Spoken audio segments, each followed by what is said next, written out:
انسان جب پیدا ہوتا ہے تو تین چیزوں کی خواہش رکھتا ہے. کہتا ہے جی میرا نام اچھا ہو, کہتا ہے جی میرا مکان اچھا, کہتا ہے میرا لباس اچھا. ایک میرا نام اچھا ہو, دوسرا میرا مکان اچھا ہو, تیسرا میرا لباس اچھا ہو. لیکن قدرت کا قانون بھی کچھ اور ہے. جو لباس ہوتا ہے مرنے کے بعد وہ کفن میں بدل دیا جاتا ہے. مرنے کے بعد جو مشہور نام ہوتا ہے وہ مردوں میں تبدیل کر دیا جاتا ہے, اور جو مکان ہوتا ہے وہ قبر میں بدل دیا جاتا ہے.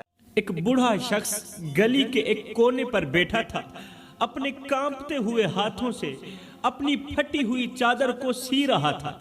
جب کوئی راہ گیر اس کے قریب سے گزرتا, جب کوئی مسافر اس کے قریب سے گزرتا, تو یہ بوڑھا شخص اپنی لرزتی ہوئی آواز میں پوچھتا, روتے ہوئے پوچھتا, بیٹا کیا تم نے میرے بیٹے کو دیکھا ہے؟ کیا تم نے میرے بیٹے کو دیکھا ہے؟ ہر کوئی اسے نظر انداز کر کے آگے بڑھ جاتا.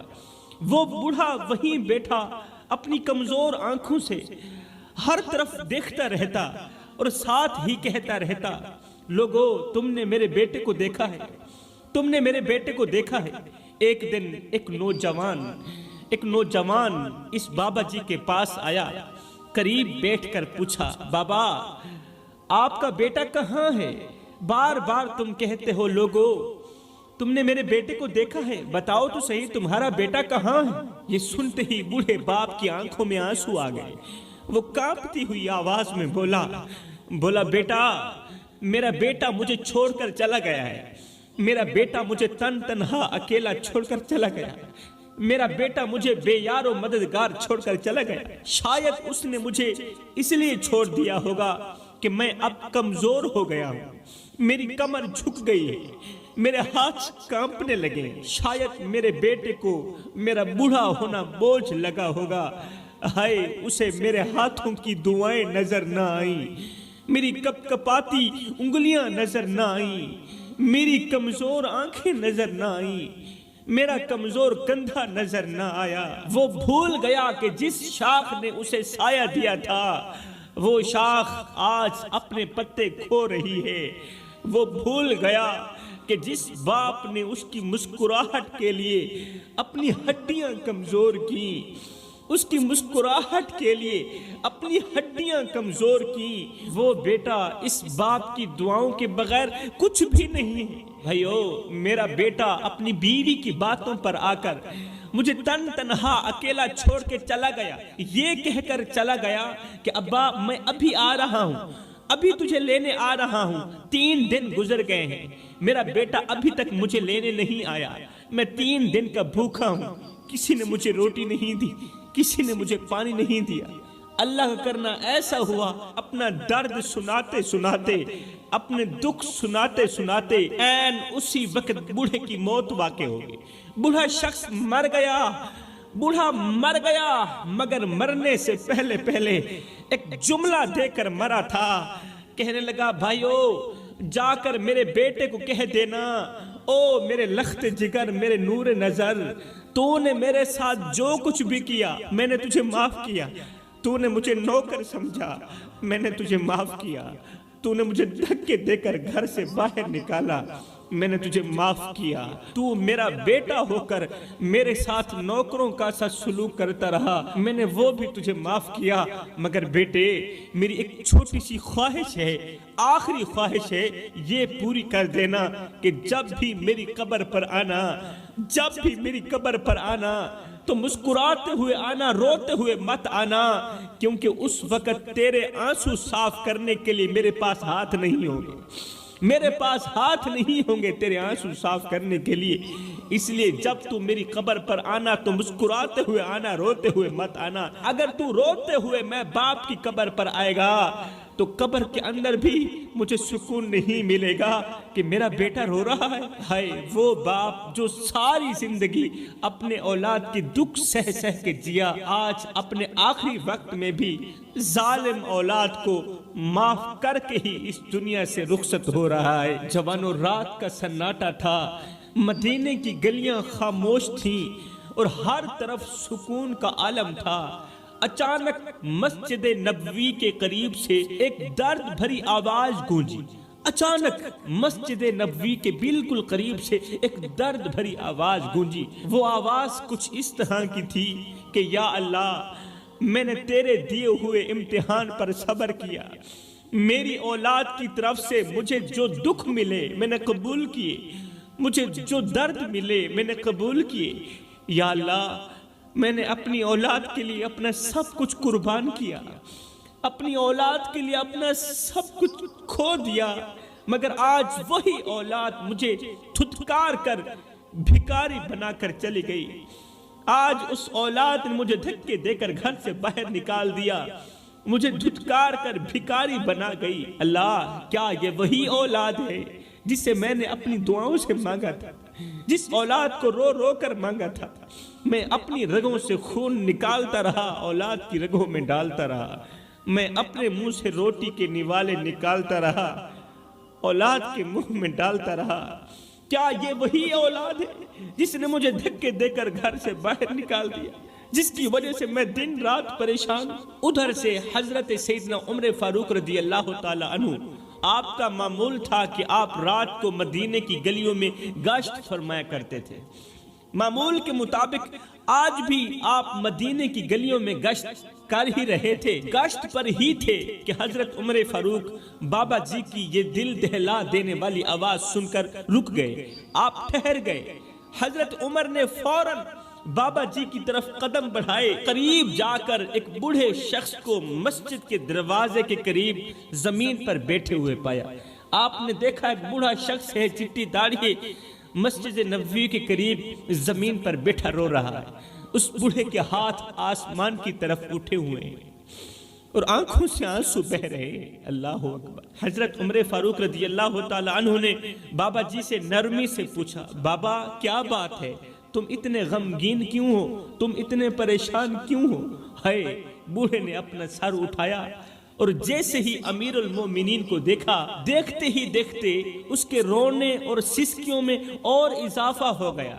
بوڑھا شخص رو کر کہنے لگا، اے امیر المومنین، میں وہ بدقسمت باپ ہوں جس نے اپنی جوانی اپنی اولاد کے لیے قربان کی، اولاد کے لیے زمین کا سینہ چیر کر روزی کمائی، اپنی خوشیوں کو قربان کیا، اپنی خوشیوں کو ان کی خوشیوں پر قربان کیا، اپنی بھوک کو ان کی بھوک پر قربان کیا، اپنی مسکراہٹ کو اولاد کی مسکراہٹ پہ قربان کیا، مگر آج اسی اولاد نے جن کے اوپر میں ہزاروں نعمتوں کی بارش برساتا رہا، آج اسی اولاد نے مجھے دھکے دے کر گھر سے باہر نکالتے ہوئے کہا، ابا ہم تیرے لیے کچھ نہیں کر سکتے، ابا ہم تیرے لیے کچھ نہیں کر سکتے، ہم تمہارے بوجھ کو برداشت نہیں کر سکتے۔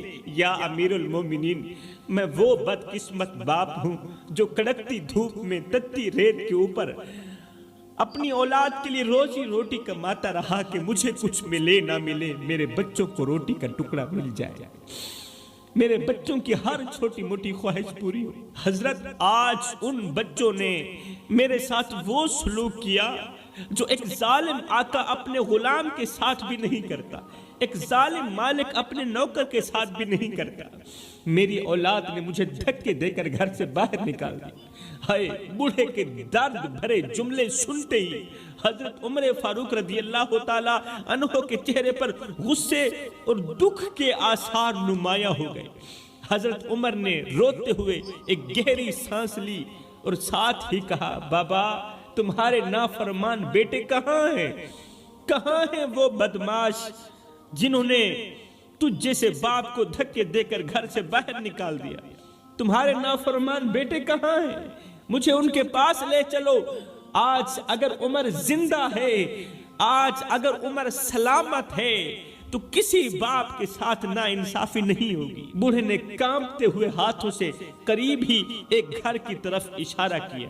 حضرت عمر فاروق رضی اللہ تعالی عنہ نے فوراً اس گھر کے دروازے پر دستک اللہ کی لاٹھی بے آواز ہے، وہ جب چاہے انصاف لے سکتا ہے۔ کسی زمانے میں ایک قصاب تھا، وہ رات کے وقت جانور ذبح کیا کرتا تھا اور دن میں اپنی دکان پر گوشت لا کر بیچا کرتا تھا۔ جب یہ قصاب جانور ذبح کرتا تو خون کپڑوں پر لگ جاتا، تو یہ قصاب گھر آ کر خون آلودہ کپڑے بدلتا۔ ایک رات یہ قصاب جانور ذبح کر کے آ ہی رہا تھا کہ راستے میں سے ایک شخص شور مچاتا ہوا آیا، اس قصاب کو پکڑ لیا۔ جب پکڑ لیا تو اس قصاب نے دیکھا کہ اس پکڑنے والے شخص کے جسم سے خون بہ رہا ہے۔ یہ دیکھ کر قصاب بڑا ہی حیران ہوا، اتنے میں وہ شخص فوت ہو گیا، مر گیا۔ جب وہ مرا تو قصاب نے دیکھا کہ مرنے والے کے جسم میں ایک چھرا کھمپا ہوا، کسی نے اسے قتل کیا ہے، کسی نے اسے مارا ہے۔ اب جو اسے قتل کرنے والا تھا وہ بھاگ گیا۔ لوگوں نے اس قصاب کو ہی آ کے پکڑ لیا۔ قصاب کے خون آلودہ کپڑے دیکھ کر لوگوں نے کہا تو نے ہی اسے قتل کیا،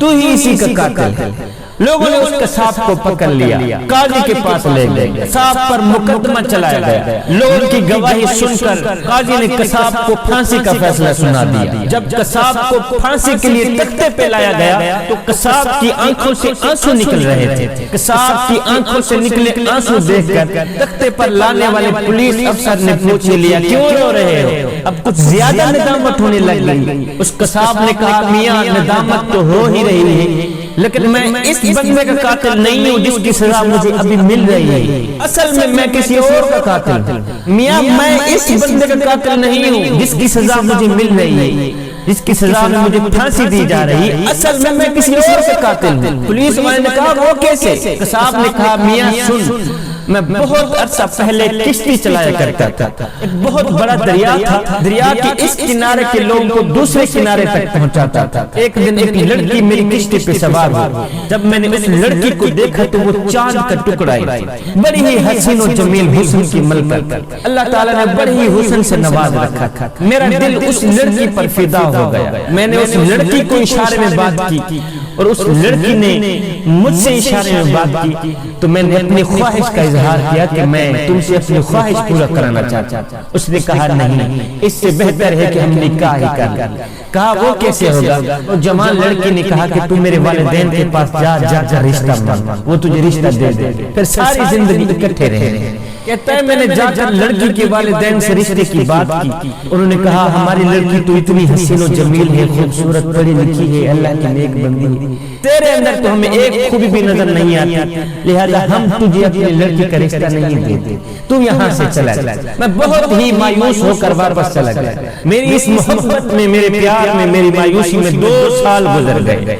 2 سال کے بعد ایک دن میں کشتی چلا رہا تھا، ایک عورت میری کشتی پہ سوار ہوئی، اس عورت کے ساتھ اس کا ایک بچہ بھی تھا۔ جب میں نے غور کیا تو دیکھ کر حیران رہ گیا کہ یہ وہی لڑکی تھی جس کی محبت میں 2 سال میں نے بڑے ہی مشکل سے گزارا، یہ وہی عورت ہے جس کے عشق میں، جس کے پیار میں نے 2 سال بڑے ہی مشکل سے گزارے۔ اب میں نے کیا کیا؟ میں نے اس سے باتیں کرنا شروع کر دی۔ اب اس لڑکی نے کہا نہیں، میں تجھ سے باتیں نہیں کر سکتی، اس لیے کہ میں کسی کی امانت ہوں، میری شادی ہو گئی، یہ میرا خامد ہے، دیکھو یہ میرا بیٹا ہے، میں کسی کی امانت ہوں، میں تیرے ساتھ بات ہرگز نہیں کر سکتی۔ میں نے اسے بہت باتوں پہ مائل کیا لیکن وہ بت بن کر بیٹھی رہی، کوئی جواب نہ دیا۔ ادھر میرے دل میں گناہ کا خیال آیا کہ آج وقت ہے میں کچھ نہ کچھ کر ہی لوں، آج وقت مل گیا ہے کہ میں اپنی خواہش پوری کر ہی لوں۔ 2 سالوں کی محبت میں نے دل میں سما رکھی ہے، 2 سالوں کا پیار میں نے دل میں سما رکھا ہے،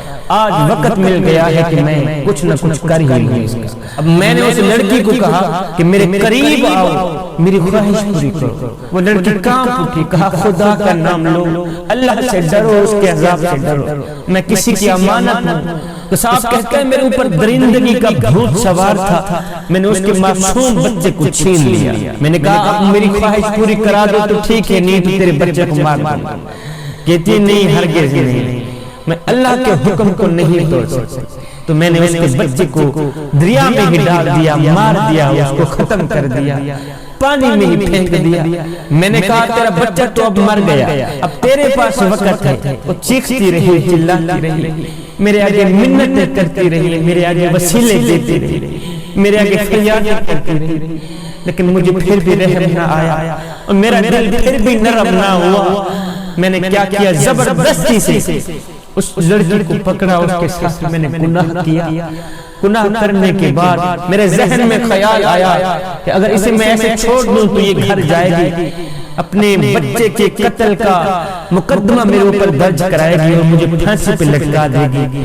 اس سوچ کی بنیاد پر میں نے اس لڑکی کو بھی جان سے مار دیا، جان سے مار کر میں نے اسے پانی میں پھینک دیا اور واپس چلا گیا۔ یہ کہنے کے بعد وہ شخص خون کے آنسو رونے لگا، رو کر کہنے لگا میاں مجھے اس قتل کی سزا نہیں مل رہی، مجھے تو اس قتل کی سزا مل رہی ہے جو 20 سال پہلے میں نے قتل کیا تھا۔ مجھے اس قتل کی سزا نہیں مل رہی، مجھے اس جرم کی سزا نہیں مل رہی، مجھے تو اس جرم کی سزا مل رہی ہے جو 20 سال پہلے میں نے ایک ماں کو مارا تھا، ایک اس کے معصوم بیٹے کو مارا تھا۔ ہے اللہ کی لاٹھی بے آواز ہے، میں نے 20 سال پہلے اس ماں بیٹے کو قتل کیا تھا، آج 20 سال بعد اللہ نے مجھے پھانسی کے تختے پہ کھڑا کر دیا۔